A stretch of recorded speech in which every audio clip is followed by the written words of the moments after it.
Hey everybody, welcome back to the channel. In today's video, I'm going to be giving my review for the Netflix film, The Gray Man.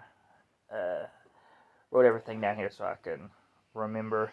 This movie is 2 hours and 8 minutes long, and it's from Anthony and Joe Russo. Stars Ryan Gosling, Chris Evans, Anya de Armas, and Billy Bob Thornton as the big names, obviously, that most would recognize. The basic plot of this is one of our bad guys, I should say, by the name of Carmichael, is running this agency, and he's trying to take down this old agency that used to be a thing. I can't remember the name of the agency, but basically it's just an agency that trained people to be skilled assassins, pretty much. And he's secretly taking them out and trying to put an end to that whole phase. And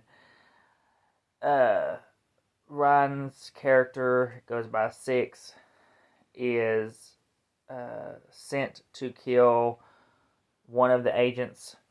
He ends up not being able to do it the way he's supposed to. He's supposed to shoot him, but he ends up not wanting to because there's a kid in the vicinity of him, and so he ends up basically taking him out with hand-to-hand combat. And the guy tells him, that he knows who he is, tells him how he knows, and hands him information that can take down Carmichael and the whole company.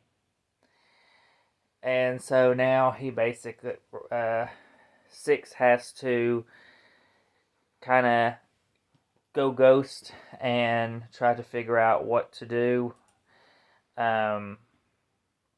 Of course, Carmichael finds out. You also have Brewer is like his second in command, sort of, even though she's not really treated like it throughout the movie. So Carmichael ends up getting Chris Evans' character, who goes by Lloyd Hansen in this, to track down Six and take him out and retrieve the information. And so, to get that information, Lloyd captures Billy Bob Thornton's character, Fitzroy, and his niece, I believe it was, Claire, and takes them hostage to try to bring him in. And so it's basically just their little chase throughout this whole movie, trying to, Hansen trying to kill Six in whatever way possible. Anya de Armas ends up helping him, as her character was Miranda. Looks like what I wrote down here. Honestly, this movie's just a standard Netflix action movie. There wasn't.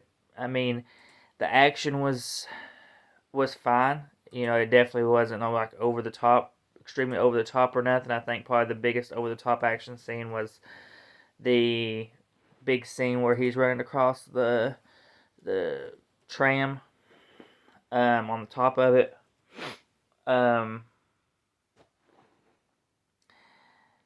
The character of Six is very kind of a quiet character, but he when he does talk, he tries to do that Ryan Reynolds, Robert Downey Jr. style kind of comedy. I don't know, slightly sarcastic, I guess, in a way.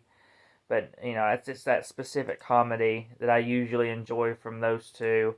He was doing that in this, and he wasn't horrible at delivering the lines, but he wasn't great either.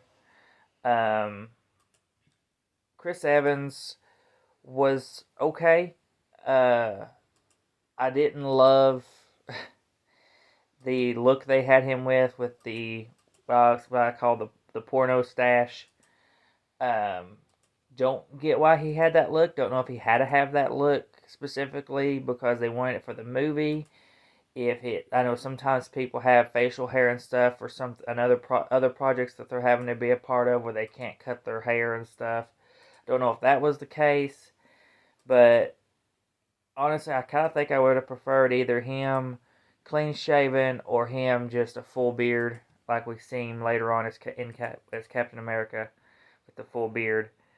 Um, but but he was fine. Like I said, overall, this movie's just okay. There's nothing real special about it. It is, in my opinion, way too long. It's probably an hour and 50. I think it's an hour and 50 some minutes without the end credits. Honestly, it really should have been maybe an hour and a half, hour and 40 max. The whole middle scene where they're basically tearing up and causing destruction in, I can't remember exactly where it was because they were going from one place to the next all over the globe. Um, but uh, that whole sequence, it's the tram sequence and stuff. It's the biggest action sequence of the movie because you get a car chase, you get the tram, uh, or it looks like to me a train. I think they called it a tram. Um, but it it sort of felt unneeded. It really made no sense. I mean, they're sitting here. I guess for his character is the reason they did it because I guess the way they explain Lloyd Hansen is he does whatever he is possible he has to do to get his guy no matter what. And so to try to it's supposed to be kind of hush hush work and it's not really being hush hush work by that point. But it all felt kind of unneeded because and I hate when action films do this or movies do this. They introduce a character toward the third act that gets the job done within minutes. And that's what this movie did. They introduced a character, Lone Wolf, I think is what they called him. And he basically retrieves this necklace, is what they're after, that has a drive in it. He basically grabs the necklace and within minutes. I mean, yes, he struggles some, but he takes on both Chris Evans or Ryan Gosling and uh, Anya de Armas both at the same time, and takes them out and takes them back the necklace, and that's when we get into that's the kind of beginning of our third act. And I hate when they do that because I'm thinking, why didn't you just get him from the start? Like, why did we go through all this middle section of the film causing all this destruction and when you had somebody that could get it that quickly? Um, I hate when movies do that because it just feels like the rest of the movie was rest of the stuff was pointless that they did. Um, and when you get to the end and you get into that third act, um, they set up the lone wolf character to basically ends up turning on Lloyd and his men because he feels like they're not honorable. Don't know what that had. He's sitting there, basically sent to kill somebody to retrieve this information, but yet he's saying they're not. He won't do it now because they're not honorable because he's willing to kill a child, and he doesn't agree with that. So that's not honorable. I mean, to me, it's not honorable to kill anybody. So to get the information you need. So Don't really understand that. Um, and they had uh, Brewer's character and Carmichael's character both end up being the bad guy. They had her kind of end up becoming a bad guy by the end of it. Just random turn. I think it's supposed to show her. I think it was her character showing her um, her strength, but she ends up becoming basically a bad guy randomly, and basically her and Carmichael have nothing done to them. I mean, not to spoil the ending, but everything that Hanson did gets wiped away. He gets blamed for everything. It all gets took care of. They all get Carmichael, Brewer, and Miranda all get uh, basically uh, act like nothing happened. They were fine, no consequences, and they basically just get away with it all. And there's no real, you expect at least Carmichael to get killed or to get arrested because the information get leaked or something, but unless there was an end credit scene that I didn't stick around for. I did try to watch a little bit to see, but it never showed anything.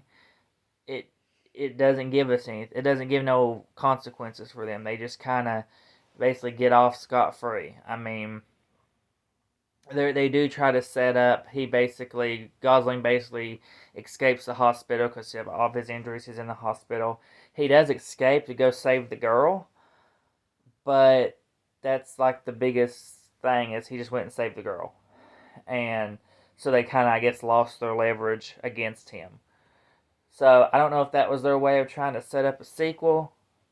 Uh, it may get a sequel. I don't know. It is Netflix because you never know with Netflix. But um, it really sucked because it felt like the whole movie was a waste of time in a way because you basically get the drive getting destroyed. There's no outcome. There's no real consequences to anything. Lloyd is killed, and that's big. That's the biggest hurrah. You get this sadistic guy, you know, took out, but that's it. I mean, you get deaths that were for nothing. You had Billy Bob Thornton's character getting killed, blowing himself up along with some others for no reason. It felt like, um, but in the end, I gave this movie a 3 out of 5.